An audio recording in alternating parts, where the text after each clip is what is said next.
అసలు తెలంగాణలో ఏం జరుగుతుంది? దీపావళి కంటే ముందే బాంబులు పేలుతాయి అన్నారు. కానీ చాలా కూల్‌గానే ఉంది. అంటే కేటీఆర్ మాట్లాడుతూ ఏమంటారంటే, ముఖ్యంగా స్వయాన సీఎమే అమృత్ టెండర్లలో గోల్‌మాల్‌కు పాల్పడి పెద్ద ఎత్తున స్కామ్‌కు పాల్పడ్డారంటారు. అంటే అధికార ప్రతిపక్ష పార్టీలకు చెందిన నేతలు ఎక్కడా తగ్గడం లేదు. ఎవరు ఎవరిని చూసి భయపడటం లేదు. ఎవరు ఏ మేరకు రాజకీయం చేయాలో ఆ మేరకు రాజకీయం చేయటంలో ఎక్కడా వెనుకడుగు వేయడం లేదు. అమృత్ టెండర్లలో భారీ ఎత్తున కుంభకోణానికి పాల్పడ్డారని కేటీఆర్ ఆరోపిస్తే దానికి ఆన్సర్ ఇస్తూ ముఖ్యమంత్రి రేవంత్ రెడ్డి ఏం చెప్తారంటే, రెడ్డి అన్న పేరున్నంత మాత్రాన అతను నా బంధువు కాదు, మీ ఎమ్మెల్యే ఉపేంద్రారెడ్డికి అల్లుడు అన్న విషయాన్ని మీరు మర్చిపోయి అతన్ని గురించి మాట్లాడుతున్నారని ఆయన ఎదురుదాడికి దిగారు. అయితే ఇంకొక మాట కూడా అన్నారు రేవంత్ రెడ్డి, గవర్నర్ నుంచి అనుమతి వచ్చిన వెంటనే కేటీఆర్ను అరెస్ట్ చేస్తామంటారు. ఈ కార్ రేసులో ఒక దాదాపుగా 55 కోట్లు అక్రమంగా తరలించడంపై, అక్రమంగా వేరే కంపెనీ వాళ్ళకి ఇవ్వడంపై అక్కడ ఒక అధికారి అక్రమంగా సైన్ చేయడం, ఆ నిబంధన అందులో ఆ నోట్ ఫైల్లో అప్పటి మంత్రి చెప్పితేనే తాను ఆ డబ్బు ట్రాన్స్ఫర్ చేశారని ఆయన చెప్పడంతో ఎట్టి పరిస్థితులు కూడా చాలా రోజుల నుంచి జరుగుతుంది. అయితే ఒక ఎమ్మెల్యేని అరెస్ట్ చేయాలంటే గవర్నర్ అనుమతి కావాలి కాబట్టి గవర్నర్కు లేఖ రాసి ఉన్నాను, ఆ ఆన్సర్ వచ్చిన వెంటనే కేటీఆర్ని అరెస్ట్ చేస్తామని రేవంత్ రెడ్డి చెప్తున్నారు. ఇంకొక పక్క ఏమో ఫార్మా భూముల సెగ అయితే రేవంత్కు చుట్టుకుంటుందని మనం చెప్పుకోవచ్చు. మనం చూసాం ఇక్కడ దుగ్గ్యాలలో, అంటే కొడంగల్ అసెంబ్లీ నియోజకవర్గంలో భూసేకరణ ఫార్మాసిటీకి సంబంధించి భూసేకరణ చేయడానికి వెళ్తే అక్కడ కలెక్టర్ని ఒక మహిళా రైతు చేసుకోవడం, అలాగే ఒక ప్రత్యేక అధికారిని వెంటబడి తరమడం కూడా అక్కడున్న ఆ స్థానికులు చేసిన అంశాలు మనకు వెలుగులోకి వచ్చాయి. అన్ని వార్తల్లో చూసాం మనం. అయితే అక్కడ అంత పెద్ద ఎత్తున గొడవ జరగడం వెనుక మాజీ ఎమ్మెల్యే, అలాగే బీఆర్ఎస్ పార్టీకి చెందిన నేతలు, బీఆర్ఎస్ పార్టీలో కీలకంగా ఉన్న మరో వ్యక్తి కూడా అందులో ఉన్నారు అన్న అంశాలైతే బాగానే ప్రచారంలోకి వస్తున్నాయి. ఈ నేపథ్యంలో ఏం జరుగుతుంది అన్న ఉత్కంఠత అయితే తెలంగాణలో నెలకొందని మనం చెప్పుకోవచ్చు.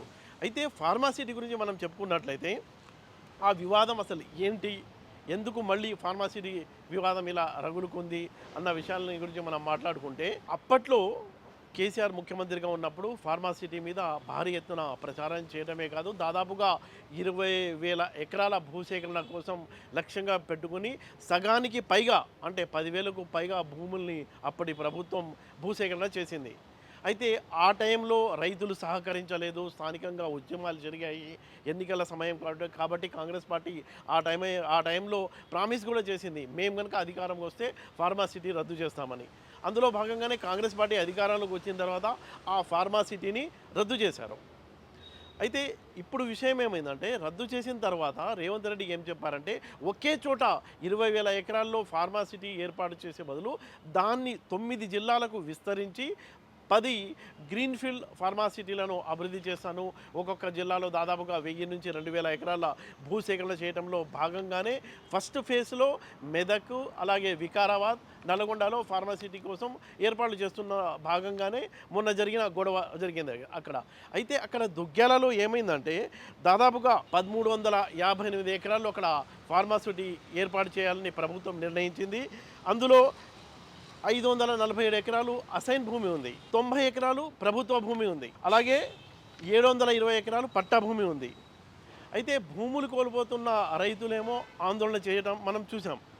అయితే రైతులు చెప్పేది ఏంటంటే, ఇది కాలుష్యాన్ని వెదజల్లే పరిశ్రమ కాబట్టి ఇక్కడ రాకుండా మేము అడ్డుకుంటాం అని ఆ రైతులు, స్థానికులు చెప్తుంటే, ప్రభుత్వం ఏం చెప్తుందంటే వాళ్ళని బుజ్జగిస్తాం, వాళ్లకు కావాల్సిన నిర్వాసితుల ప్యాకేజ్ ఇస్తామని చెప్తుంది. అయితే ఈ ప్యాకేజ్ విషయంలో కూడా గొడవ ఉంది. అక్కడ ల్యాండ్ వాల్యూ దాదాపుగా 1 ఎకరా 30 లక్షలు పలుకుతుంటే, రాష్ట్ర ప్రభుత్వం ఏమో కేవలం 10 లక్షల రూపాయలు మాత్రమే ఇవ్వడానికి ముందుకు వచ్చింది అని రైతులు చెప్తున్నారు. అది కూడా అక్కడ వివాదానికి ప్రధాన కారణంగా మనం చెప్పుకోవచ్చు. ఇంకోటి ఏంటంటే, ఆ 10 లక్షలతో పాటు ప్రతి ఇంటికి ఒకరికి ఉద్యోగం, అలాగే ఎకరానికి 125 గజాల స్థలంతో పాటు ఇందిరమ్మ ఇల్లు ఇస్తామని ప్రభుత్వం చెబుతుంది. అయితే ఈ ప్యాకేజ్ పట్ల స్థానికులు సంతృప్తిగా లేరు. అందులో భాగంగానే అంత పెద్ద వివాదం జరిగింది.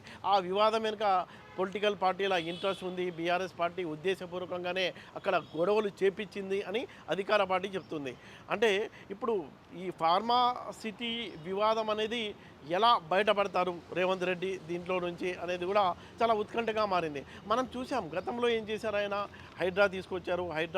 హైడ్రా ద్వారా కొంత అంటే చెరువులు, సిటీలో చాలా చెరువులు చాలామంది ఆక్రమించారు. అవన్నీ తొలగించడంలో భాగంగా వివాదం అలా నడుస్తూ చివరికి మూసీ దగ్గరికి వచ్చేసరికి హైడ్రా కూల్చివేతలు ఆపాల్సి వచ్చింది. కోర్టు కూడా అక్షింతలు వేసింది. అయితే మూసీకి సంబంధించి ఎలాంటి పరిస్థితులు కూడా వెనుకడుగు వేయను, మూసీని అక్కడ మొత్తం దానికి మళ్ళీ లైఫ్ ఇస్తానని రేవంత్ రెడ్డి చాలా ఆవేశంగానే చెప్తున్నారు. మనం చూసాం ఆయన పుట్టినరోజు కూడా ఎక్కువ టైం ఆ రోజు మూసీ పరివాహక ప్రాంతంలోనే ఆయన పాదయాత్ర చేస్తూ గడిపిన విషయాలను కూడా మనం చూసాము.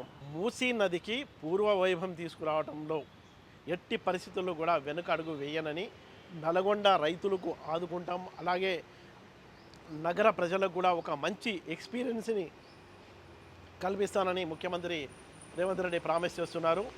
అయితే టోటల్గా చూసినట్లయితే హైదరాబాద్లో మూసీకి సంబంధించిన గొడవ, అంటే మొత్తం తెలంగాణలో హైడ్రాకి సంబంధించిన గొడవ, అలాగే ఈ అమృత్లో కుంభకోణం జరిగిందని, ఈ కార్ల రేసులో భారీ ఎత్తున ముడుపులు వేరే దేశాలకు సంబంధించిన వాళ్ళకి మళ్ళిచ్చారని, అలాగే కాళేశ్వరం ప్రాజెక్టు అవినీతి, ఈ అంశాలు అన్నీ కూడా చాలా ఒక విధమైన ఒక ఉద్రిక్తత వాతావరణం తెలంగాణలో నెలకొని ఉందని మనం చెప్పుకోవచ్చు. మొత్తానికి చూసినట్లయితే తెలంగాణలో అధికార పార్టీ, ప్రతిపక్ష పార్టీ ఎట్టి పరిస్థితులు కూడా ఎక్కడా తగ్గడం లేదు. ప్రభుత్వమేమో ప్రతిపక్షానికి సంబంధించిన నేతల్ని అరెస్ట్ చేయడానికి సిద్ధమవుతుంటే, అరెస్ట్ చేయకుండా తప్పించుకోవడానికి ఎదురుదాడికి అంటే తమదైన స్టైల్లో దిగుతున్నారని మనం ఖచ్చితంగా చెప్పుకోవచ్చు.